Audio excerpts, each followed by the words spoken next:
welcome back to the House of L. This is our episode for the Peacemaker Season 2, Episode 7 episode. That's too many times to say episode, like a Keith in the Night. That's my third try to get this intro right, and that we're going with this one. I'm Derek. I'm William. I'm sorry. That's what I am. I'm sorry. I can't. I'm off my game today. How are you, buddy? I'm doing well. How are you? I'm good. I'm excited to talk about this penultimate chapter as we wind things down. I am sad to see this season go. I've gone from, excited that we get more of the DCU here in the opening couple weeks of this show to now being sad to see that this specific show is going by the wayside. It's been a roller coaster of 8 weeks, longer, given how long ago we saw screeners, and it's I've really enjoyed each week immensely. I really think there's only been maybe one time where I just felt it was a one-off or a little weak from week to week, but this was not the case for this one. No, and even those episodes where I think the overall content was like a little content. The overall episode was weaker. That those installments in particular were important for the transitional nature of the story. But I do think this is a certified banger, TM. This one was quite something. To have everything that we have in this episode and still have it be under 35 minutes, basically, it is all gas, no brakes here, and it was quite something to watch all of it unfold in kind of real time. I watched it more or less after it hit streaming, and the immediate reaction afterwards online is always fun to track and follow. But this one is, this one in particular, I think because we're dealing with so much of the repercussions of last week's big reveal, but then just the emotionality of the episode as well. I think it's a memorable one, and I think the show really is it's hitting its stride in a really fantastic way. I'm super jazzed for this finale. I'm really, really amped. I don't really know where it's going to go at all. Gunn has made mention of, there's maybe not necessarily going to be a Peacemaker season 3, but the story of these characters will continue on in other places, which I find interesting. So if this is, for now, kind of the end of Peacemaker, I have been thoroughly impressed with what we have seen through the season and the arc that Cena in particular has had here, and the rest of the group have had is really special. It's can we start with I feel like we're kind of in our first episode, we saved all the timey-wimey stuff for last. I kind of want to start with the best part first, which is just the Cena performance in the kitchen is, that is quite special. It's interesting to me that this episode aired the same weekend as The Smashing Machine came out, which is Dwayne Johnson's pivot into... Pivot sounds harsher than I intended to, but I think it's a return to a more serious level of acting after really being after the hierarchy of the DCU of the DC universe changed. Well, it certainly changed. It just didn't change with him as part of it. I think he's been in the wilderness a little bit the last couple of years. The movies that he has made have been, for the most part, extremely commercially successful, but I think critically have not been very well received. And, even the last couple of streaming movies he has made, I think have all just exist. There's never a movie that doesn't exist more than Red One or Red Notice. Could you tell me the difference between those two movies? The only way that I know is because I have movie brain and I know the difference between the two, but those movies might as well be tax write-offs for those respective corporations. So to see, I think it was just interesting to see Cena and a more IP driven project still find a way, I think, to give this incredible performance, and see Dwayne Johnson give an equally incredible performance, but almost as kind of a one for you kind of style thing versus a one for him, where there's maybe sort of a larger obligation that he feels to have people take him as a quote unquote serious actor. Whereas I think if you watch what Cena does in that sequence, I mean, there's no doubt in my mind that it's like a tremendously emotionally affecting in that moment. And it's cool that it's happening too within the confines of this larger, you know, Warner Brothers intellectual property. So Hmm. I don't want to turn this into a giant like Cena versus The Rock argument because there's no need to do that. But I did think the difference between those two performances was at least in how they're kind of being executed was worth mentioning in this particular moment. But I think the text that you sent me in the immediate aftermath was more or less a like holy cow. Yeah. I think Yeah, was ostensibly your reaction. as soon as those credits hit, I texted you and said, Cena broke my damn heart." Um, Yeah, that's what it was. I don't want to just shine on him because, as you said, for an episode that was only, I mean, again, you see that running time and you're like, man, 30-minute, 35, whatever it was. I can't even remember the runtime now on it, but I was like, wait. It's like 33, I Yeah, I think was maybe. like, let me breathe here in this world, just a little, no pun intended. But I to only have that amount of time and to let so many of our characters shine, some of which had doppelgangers shining at the same time on, in this episode. And then also Althea Jones, who also did Back to the Future, just did a phenomenal job. Gun writing, her directing, and then everybody getting a chance to shine. And then at the the crux of that being Cena's just, I think, as she called it on Threads, a caterwaul, that he let out Mm. there when they're literally trying to dismantle Keith, as they're holding him back from attacking Chris, and that wailing. I don't even know what you call it, caterwaul, I guess, but just that scream he lets out. I teared up. Like then I was like, why am I tearing up? This is Peacemaker. I shouldn't be crying over Peacemaker. It was so heartbreaking to watch. And then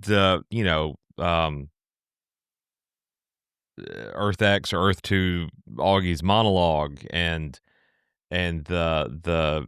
the difference between him and his sons on this earth versus him and his sons on the other earth. And yeah, I was hook, line, and sinker through this whole thing, man.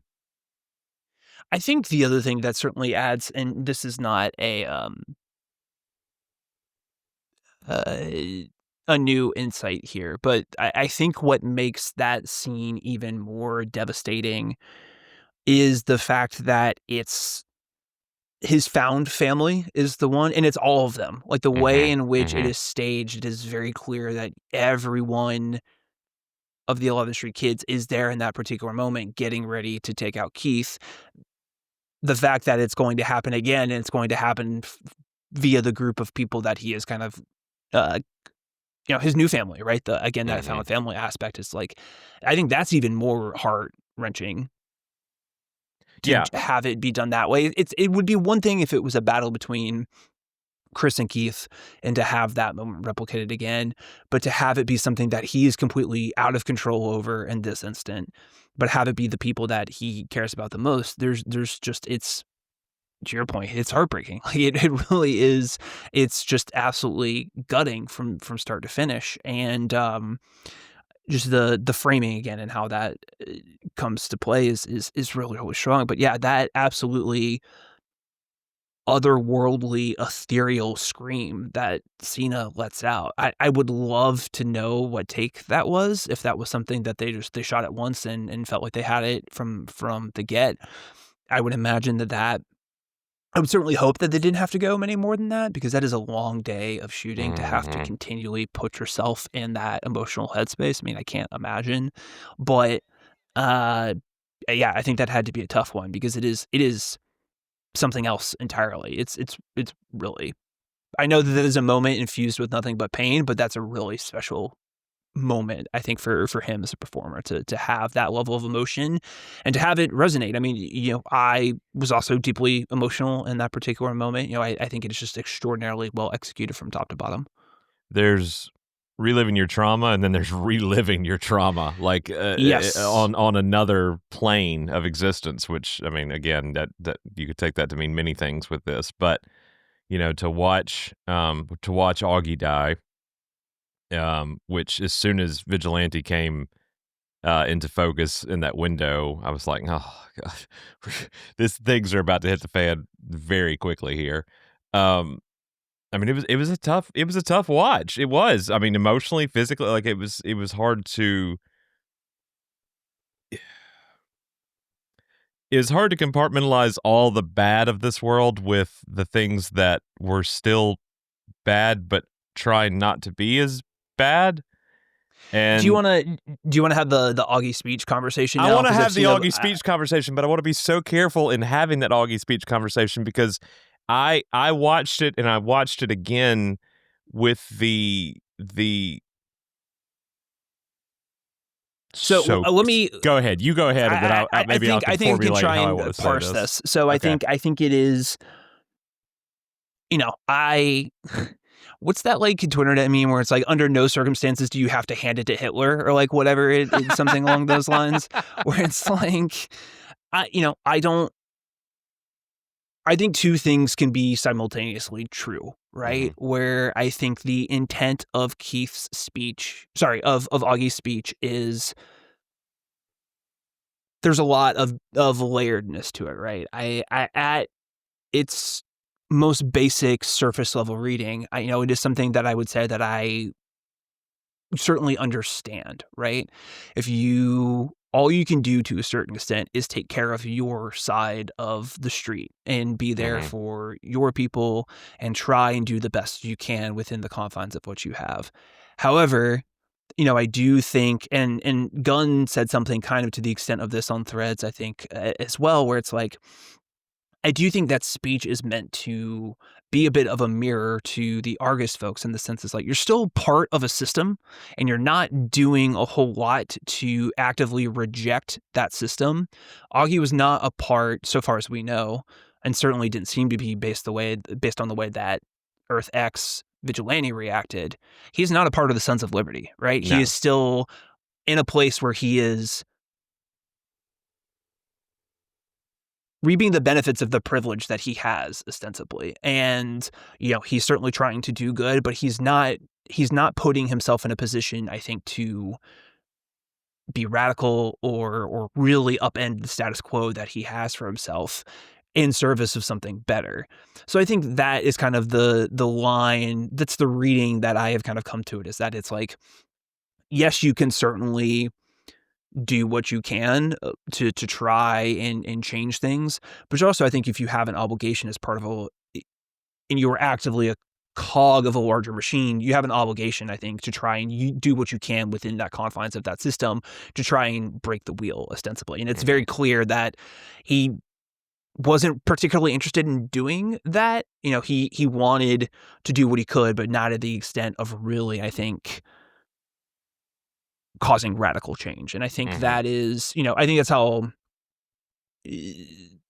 that is how I kind of approach that situation. I think it's a nice sentiment, but I think if you go a level deeper, there is some hypocrisy isn't the right word per se, but Well, is it's Tim? a lip service. It's a lip service to something that could stand to go a level further. And I'm curious if the kind of the core of that speech ends up coming back around for Economos and Harcourt in particular Mm-hmm. as ways to kind of see, all right, if we are in this Argus system, how do we Right. truly Right. try to upend this? We can do certain things, right? I think what they have been doing as far as like changing, How have we been Chris's prints, complicit? like, How have we been yes, complicit to what Argus has done in any difference than what Augie has done here? I see exactly. that look on their faces when he's doing that story. Tim, that does our social media, did a fantastic meme, which I still have yet to. He hasn't posted. I need to, but he did the whole Mulaney.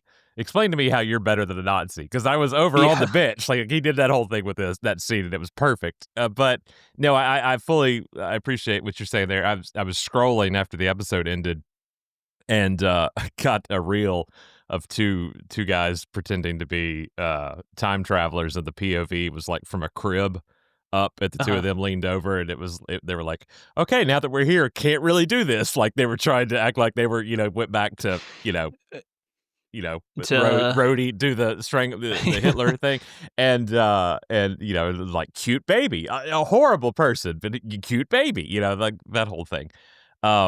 My buddy Daniel, after the last week's episode, texted me. He said, if this episode does not have a smash cut montage of all the times Chris had a blind eye to all the things going on to this earth, he was like, I'm going to be very disappointed. And you think I have muscles like this by reading? Yeah, that was great. And then obviously the mural. I watched the podcast for the episode, and there was a 3-beat on it. So it was Mein Kampf. It was the book on everybody's, the official guide handbook, if you will, on everybody's desk at Argus. And then there was Harcourt said, or what about all the losers with the Hitler mustaches? And it cut to a bunch of randos in the offices, and they all like by the copier and like by the water cooler, and all of them actually like they filmed this. And so and it went on for days, and they were lamenting the fact that they actually had these people having to wear these shave their mustaches like this for days, and they didn't even use that sequence. And then obviously the giant mural. How did I miss that? So I was like, well, you kind of got your wish on that. I was very much in the camp of not a good word here. I was very much agreed with. Yeah, sorry. Gotta watch what I say with this one. I was watching Harcourt and John very closely in that one, because I was getting that sense of, especially after like the events of the Suicide Squad and how they've been at the center of all of this, but obviously, we see them wanting to be the better people to a degree. The world is not black and white; it's gray. Yeah, and really, that is the core of John's arc this season. In a lot of ways, is less so with Harcourt because she's been out of the game, right? But Economist has really been I don't want to lose my job. I need money, right? But I am complicit in what Argus is doing, on the face of it. Like, I'm sure Rick has his own personal reasons, of which we will find out next week, around why they want this technology. And, we're kind of learning a little bit more about that in fits and starts. But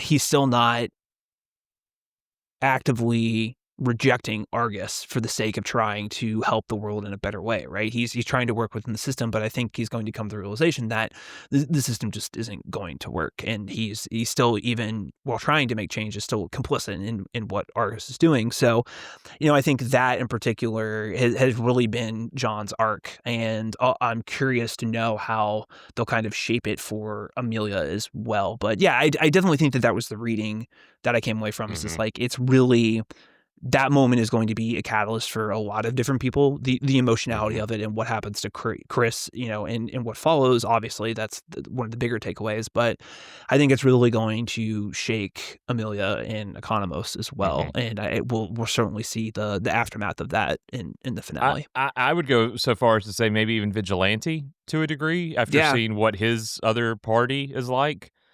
His other self is like. So yeah, I should have texted you beforehand. If you could think of a couple predictions you have for the finale, I want to hear them. I've got 3 that I want to hold at the end, and they kind of circle back on this. But I kind of did go at it from another point too, especially on that second viewing. And again, want to be really careful how I word this, but I think the full thing we want to express here is that, like, we are exploring these things in good faith. So I think absolutely. Let's put that out there at the very beginning. That like I think we have made our personal politics like pretty clear on this in a lot of different ways. Despite the fact I'm wearing a red hat right now, let me. It's got a small Velcro on it. I did think about that at the very beginning. I was like, red hat, perhaps not a great choice. I put it on and I was like, I don't know about that. And I was like, no, if I was going to wear it for an episode, this would be the one to do it. I usually wear a hat while recording, so I have a cavalcade that I choose from. I did kind of look at it from another vantage point, and again, want to be careful about how I say this, but Gunn has I don't want to say defended, but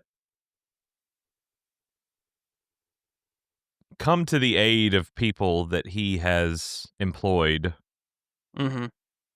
in the past that have very differing viewpoints than his own. Mm-hmm. I think he's made his own viewpoints very clear over the years, be it the internet or through the stories that he tells or whatever. But we've also seen him defend. I'm thinking of one person in particular. I'm sure you're Mm-hmm. thinking of that individual as well, who we used to think very highly of as an actor, and certain things he has said and aligned himself with have And a television star an original of television some star that became a film star. Yeah, yeah. that we're not don't jive with us too well, and we've seen we've seen James kind of. Again, I don't want to say defend, but I think we've seen him, kind of like, try to brush away what others have said and thought. And I think after that has been done, this individual has even more so aligned himself or Mm-hmm. and said things that aren't great. Um, and so I wondered how much of that was him speaking I mean, in I this. think there's a lot of self-insert. I think one of the things we talked about during Superman, which is not necessarily a read that I had per se, but Sean Fennessy, the Big Picture podcast, had this pretty galaxy-brained take that a lot of what is the subtext in Superman, especially like in the Lois and Clark scene in some regards, is kind of a reflection of Gunn's feelings about the whole Disney firing, right? Hmm. And I don't. I think that situation in Augie's speech are a little apples to oranges, Hmm. but Hmm. uh, in theory, sentiment wise, I think broadly speaking, they're kind of touching on some of the same things. So I don't think what you are saying is like radically far afield, where it's like, we there are these larger forces that are beyond our control and we kind of do what we Right. can to try and help. But I think then that's a great platitude to say, but actions speak louder than words. And so I think in this particular instance, it's like, I don't know, by all accounts, it certainly seems like Augie 2's kids probably are a little bit more on the I don't know, by all accounts it sounds like Earth X Chris was like a real piece of shit. Yeah. And Keith certainly doesn't waste any time in trying to chase down Adebayo Hmm. when he sees her, right? And So, Augie I can't calls him out on that. He's like, "Why did you do that? That's not something we do." And it right. also lends back to a few episodes ago. Was it the fifth one where fourth, fifth? I can't remember the Sons of Liberty episode Yeah. where Augie doesn't show up for that. Yeah. Keith shows So, up. yeah, exactly. So, I think he is not Augie's certainly not without sin. I think even No. in the way in which he's kind of presenting the situation. So I think that's the thing that we have to as with all things, it's not it's shades of gray. Yeah. And Yeah. I think it's one of those things I think we have to acknowledge that's also it is that's a nice thing to say, but are your actions backing up what your words are? And I think How are you better than a Nazi? I need to see Augie's work on that one a little bit more. Right. We unfortunately are not going to get to see that given No. what happens to him in short order after that speech. But I think it is interesting. I think what I'm more interested in as from a character's perspective is kind of the tension between that and what our Augie is, and kind of the potential of like what that would have meant for Chris if he had had that version of Augie. Take aside the reality in which Augie 2 is living in, right? If he had had an actual father that was interested in trying to do the right thing versus whatever, all Hmm. the litany of sins that Chris's actual father had, like what that would have meant for Chris and what kind of person he could have become. I think that's the more interesting conversation. I think that's a large part of like what is kind of driving Chris's reaction. And then also too, I think again, the Keith aspect of it all is, I don't want to go so far as to say that Chris was fine with losing Augie 2 because he lost his dad, right? But he certainly seems to have far more of an emotional reaction to seeing Keith potentially die again than his own father, right? And I think that's because for as awful as the relationship between he and Augie, the one pure thing that he had, Yeah. perhaps pure is not the right word here. The one nice thing that Yeah. the one nice thing that Chris did have in his life was his relationship with Keith, and so being able to even have some iota of that again, that's the real tragedy of this, is that that was something that really, I think, brought him to this world and has kept him there and had him turn a blind eye, was this opportunity to have some level of family that he had again. And that is really personified by Keith. And so it's heartbreaking. I Well, mean, that they again, kept with that moment with Keith. they kept hitting us over the head with it too, because there was that moment as he was about to go through the door with seeing the portrait of Yeah. Augie up on the wall. I love that moment where he's, after he does that caterwaul and he's holding Keith and they're trying to get him to go, and it is Adebayo that's like, Chris, we got to go, and it's her holding him up when we see them running through the bleed together.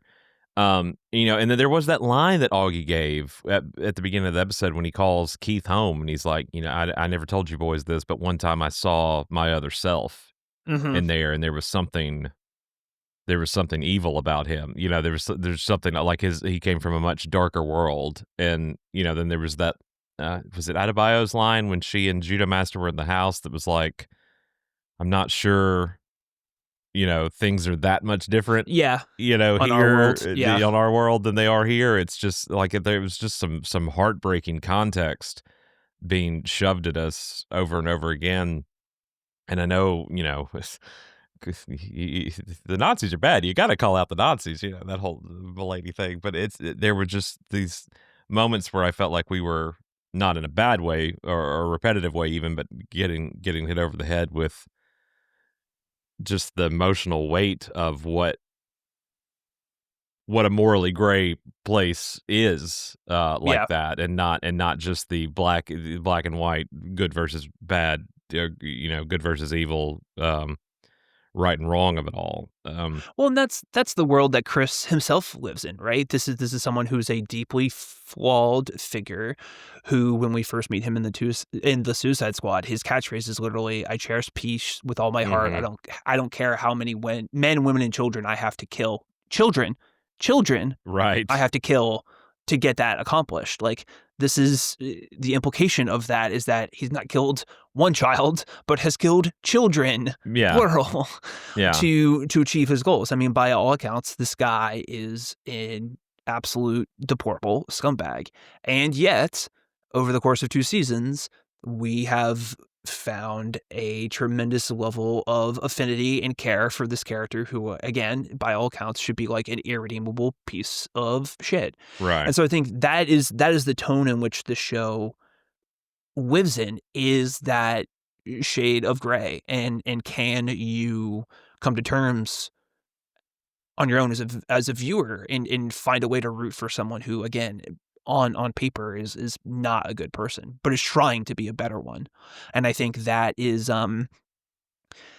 it's an interesting tension, I think, for a superhero project to take. I don't think it's we've seen versions of it for sure, but the way in which that this one has kind of continued to explore that central motif, I think, has been tremendously interesting and engaging.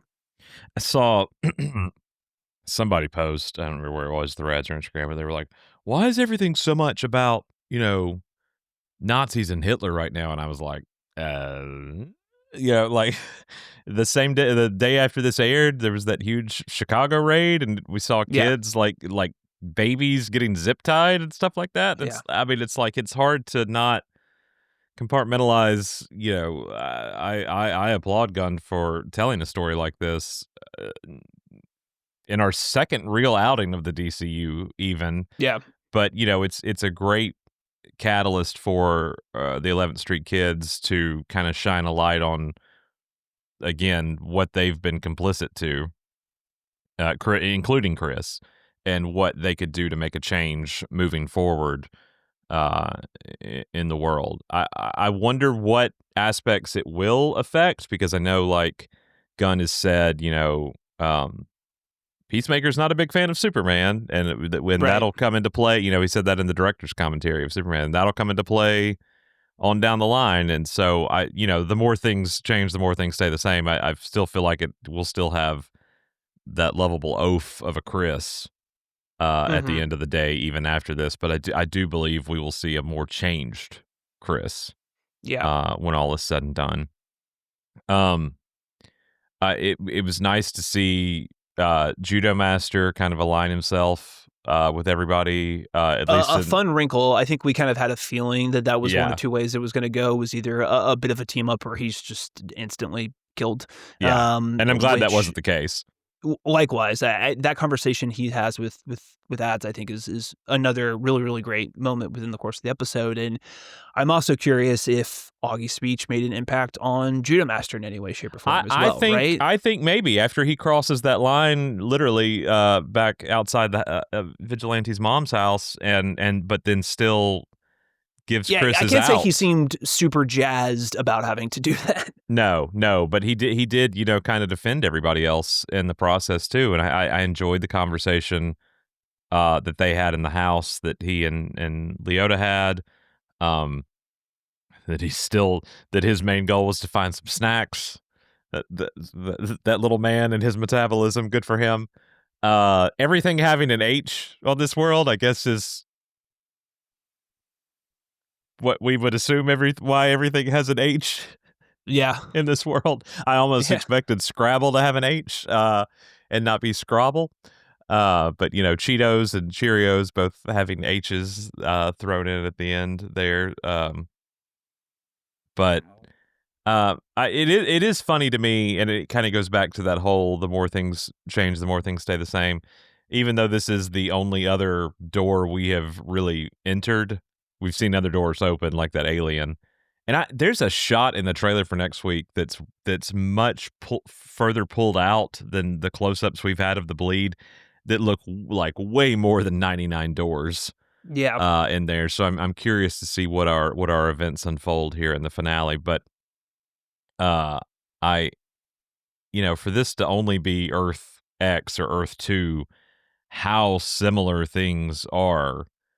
Chris is still Peacemaker. He's still a part of Argus. There's still a vigilante in the same costume that lives in the same house.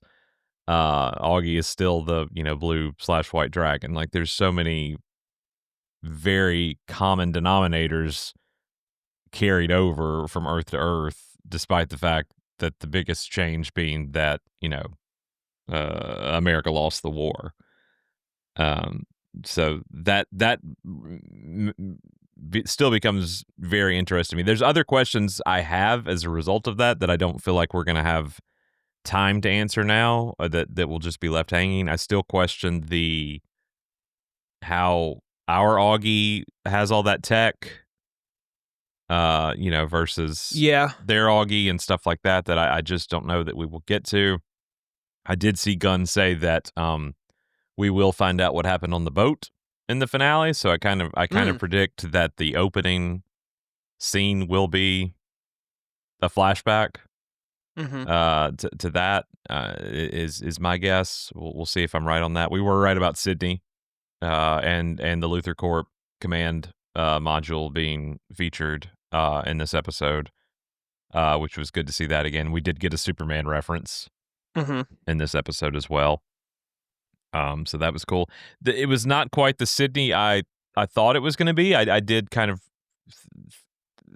say that I thought he might be a little bit more miffed at Lex, given the events of Superman, than he was, because he did, he was trying to stop the rift there toward the end of the movie and was still not too happy with Lex's actions. And, I think about when the command module ejected from Luthor Corp, he detaches, and he was like, I don't know where we're going to land when there's no more Earth left, and stuff like that.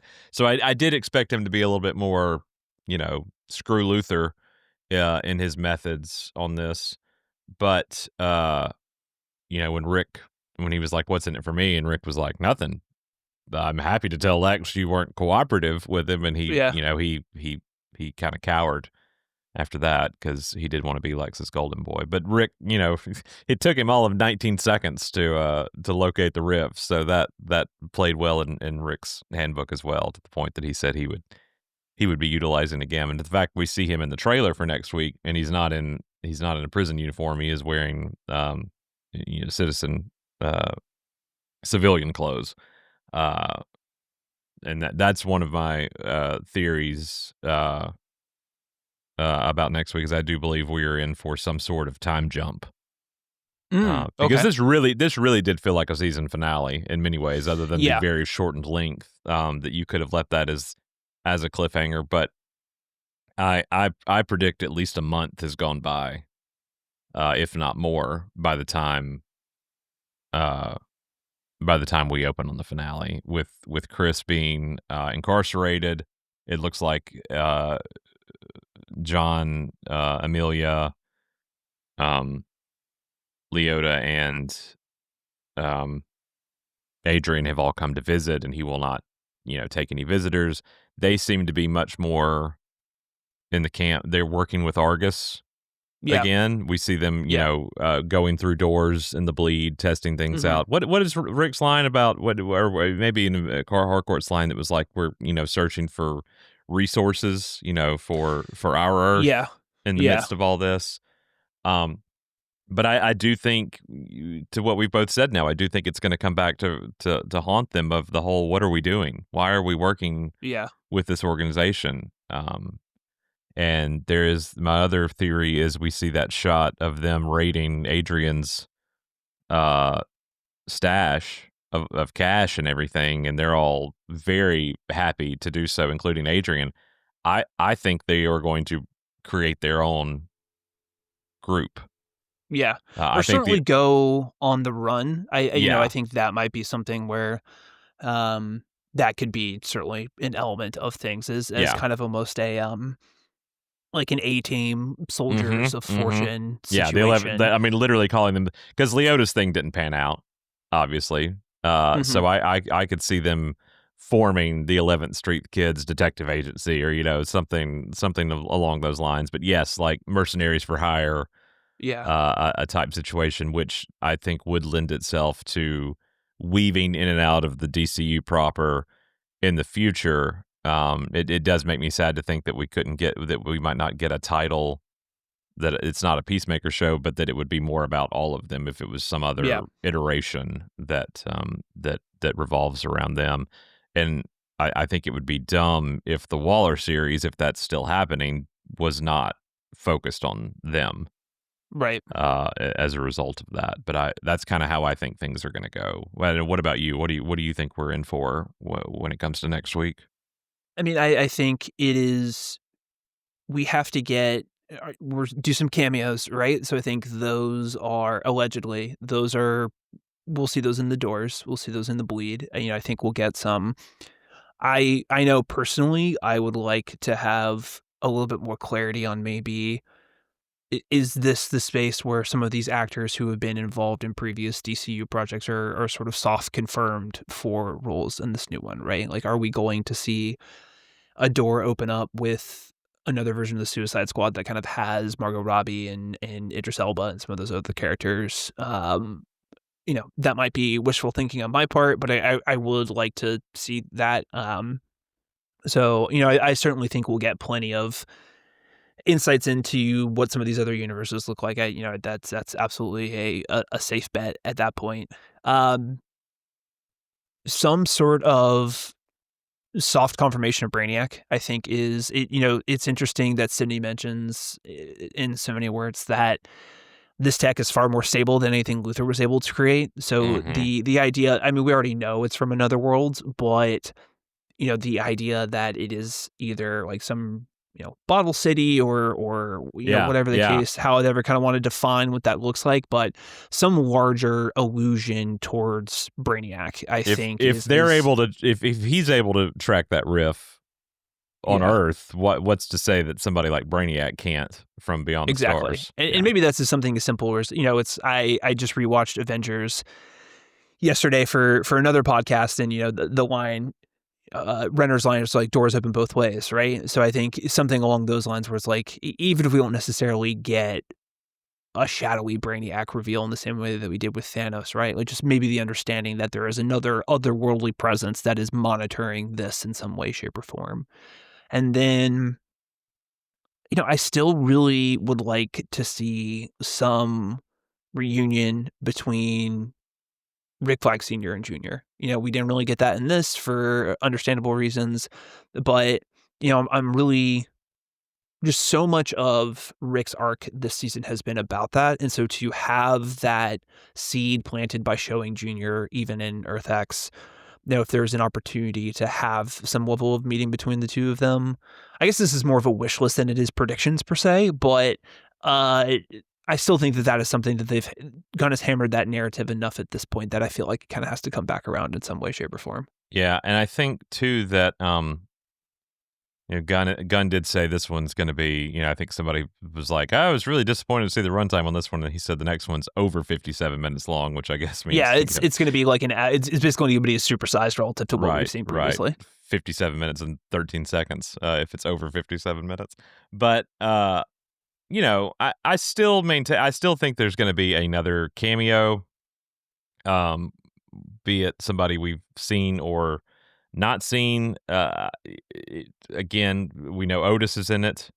Yeah. We've seen those scenes from the Pentagon that utilizes the same room from Superman, and Gunn even said so much to say in the director's commentary for Superman that he reutilized that set for the Peacemaker finale. So we see Sydney and Otis in there. And there's cameos and there's cameos. We do get a Superman reference in this one. There's nothing to say that we don't get a Daily Planet flung on a desk with a story revealing certain things with a Lois Lane byline under it, or something like that. So I think there's a lot that can be done in 57 minutes to shape this into, while it has been a fairly standalone story.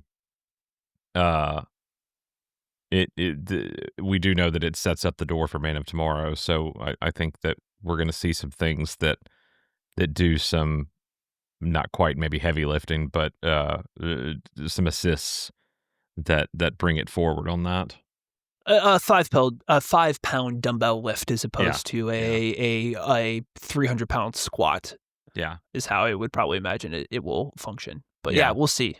I mean, it's exciting to your point. I can't believe we're already at this stage basically, but knowing that 8 is another big one, even just from a narrative perspective and where we are, I mean, that's reason enough, I think, to make this one a really big one. But if we're going to get some of these other extra things on top of it and more of a direct allusion to what's next for Man of Tomorrow, I mean, that's enough. The hook is significantly baited, I think, as far as my excitement levels go for this finale.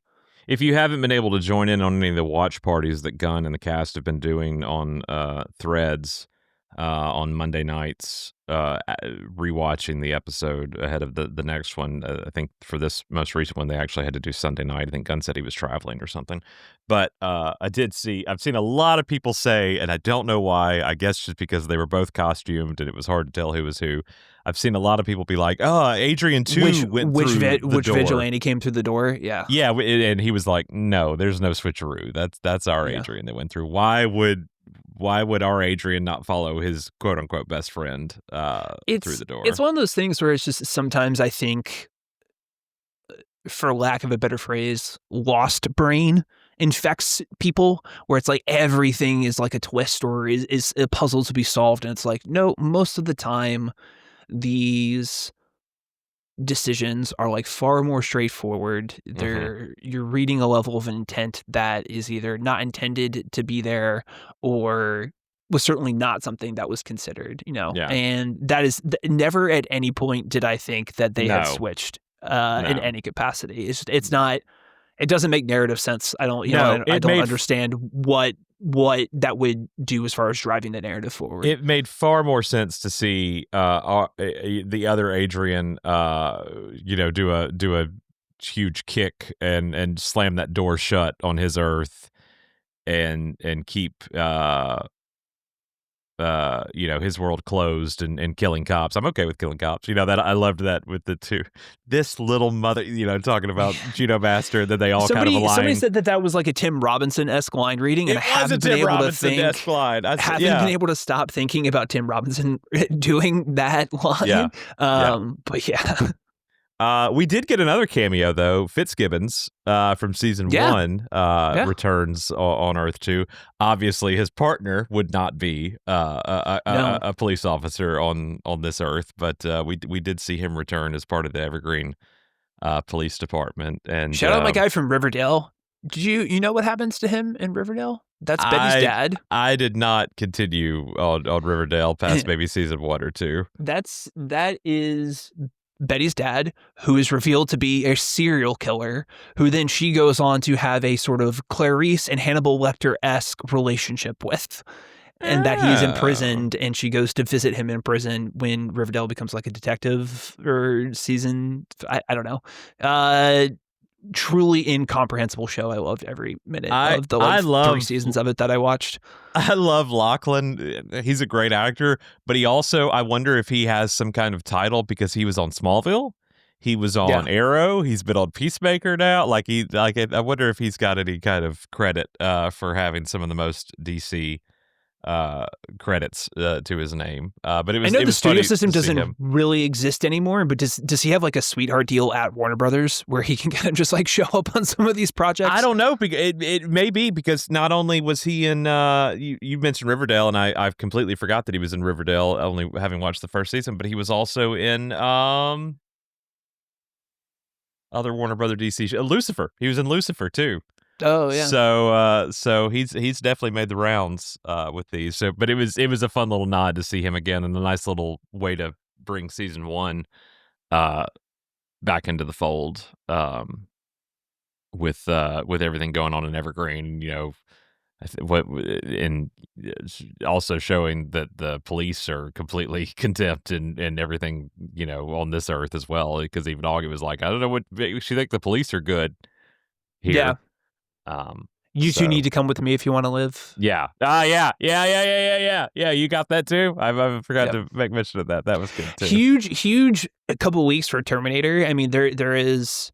You have not seen One Battle After Another. I have not seen One Battle After Another yet. There is I mean, PTA's whole legacy with Terminator 2 and how much he loves that movie, but there is a direct shot that is lifted directly from, I said direct twice, an explicit homage to Terminator 2 towards the very end of One Battle After Another that like made me cheer in the middle of the movie theater, just to myself mostly, but you'll know it when you see it. I mean, you can't miss it, but it's tremendous. I've got to see it. I really wanted to see it last week, but I just have not had a chance of that. That and Tron coming out and Back to the Future returning to theaters this month. There's a lot to see in the coming weeks. But I am sad to see this show go. I have really, for all the issues I had with season 1, and again, I want to restate, those issues were mine. Those were selfish issues of what, the floundering that had become of what had happened to DC on screen because of just the of it all, not for any one person's fault, but just the let's see what works. And, we got to a point where the Suicide Squad was so beloved and there toward the end. And yeah, let's make a Peacemaker show because everybody loves Cena as Peacemaker. I love Cena as Peacemaker. But again, I was still in that mindset of why are we watching a show about Peacemaker when we have all these heavy hitters that we're not, utilizing correctly, that, we haven't had a true Superman sequel since 1987. I'm very left-brained in that mindset. And it's nice to have a path forward now where we've got a very beloved version of that character that we're already staring down the barrel of a pseudo sequel with Man of Tomorrow, and that this show kind of became the bridge to that, and we got to see, Lex, we got to see Nicholas Hoult in the show, and so when you get to share that love, and it's not just these random references to Batmite and stuff like that again were fun, but it was also like I just don't see a Ben Affleck Batmite, in this universe. Like it was just stuff like that I was so down on it because I wanted so because there could be so much more there that we just weren't getting. Right.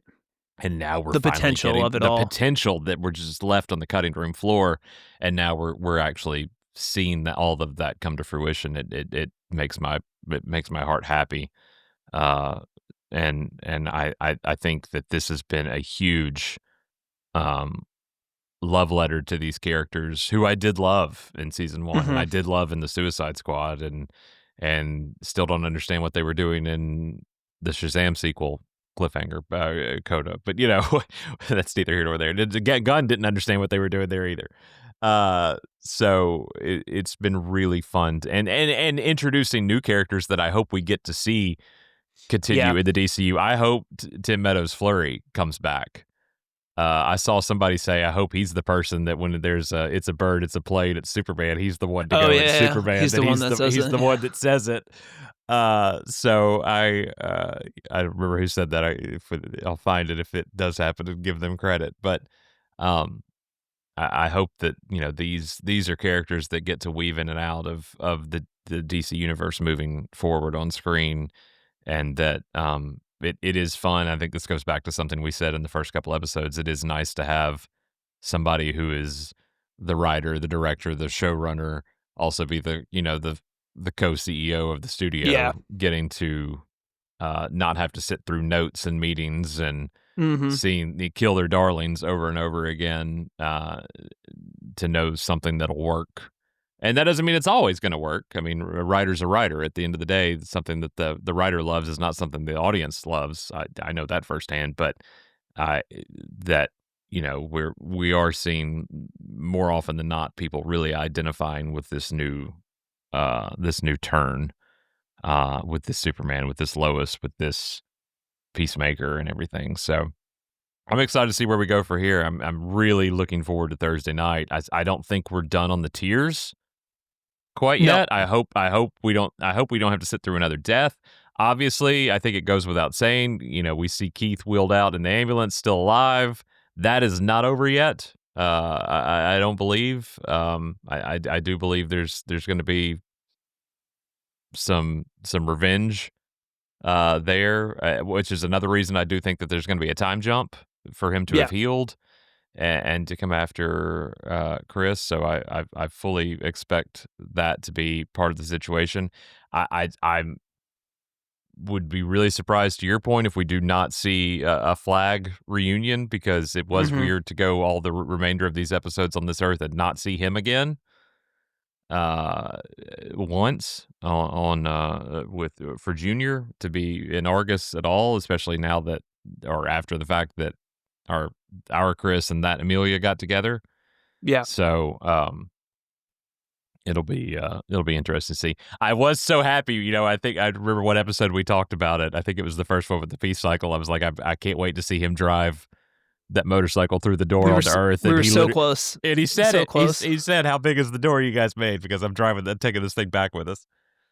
So at least the intent was there. But Yeah. anyway, we will be back for your finale episode, Full Measures, the season, possibly series finale of Peacemaker. We shall Who see. knows? Time's going to tell on that one. The 8th episode of the season that airs this Thursday on HBO Max. Please be sure to check it out. Check out the official Peacemaker podcast that airs on HBO Max with Gunn and Cast. You can also catch it on YouTube or wherever you listen to your podcast.